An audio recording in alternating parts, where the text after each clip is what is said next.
আজকে আমি ডিম আলুর ঝোল বানাবো। তার জন্য নিয়েছি খাড়া মশলা, জিরা, লং, ইলাইচি, তেজপাতা। এতে মশলাতে নিয়েছি আদা, রসুন কুচি, জিরা বাটা, ধনিয়া বাটা আর লঙ্কা গুঁড়ো, টমেটো কুচি, পেঁয়াজ কুচি, লঙ্কা কুচি। গ্যাসে বসানো হয়ে গেছে, কড়াই গরম হয়ে গেছে, এবার সরষের তেল দিয়ে দেবো। হয়ে গেছে, ডিমটা কেটে নিয়েছিলাম, এবার ডিমগুলো ভেজে নেবো।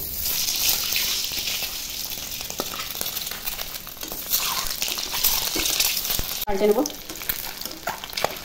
এবারও ভেজে নেবো আর আলুগুলোর সঙ্গে দিয়ে দেবো। আলুগুলো ভেজে নেবো, এবার তুলে নেবো, এগুলো দিয়ে দেবো। আদা কুচি, রসুন কুচি দিয়ে দেবো, পেঁয়াজ আর লঙ্কা কুচি দেবো। হয়ে গেছে, এবার টমেটোগুলো দিয়ে দেবো।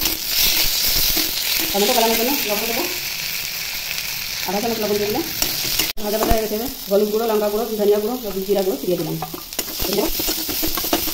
ভালো করে ভাজা হয়ে গেছে, এবার জল দিয়ে দেবো। ঝোলে জাল উঠে গেছে, এবার ডিম আর আলুগুলো দিয়ে দেবো,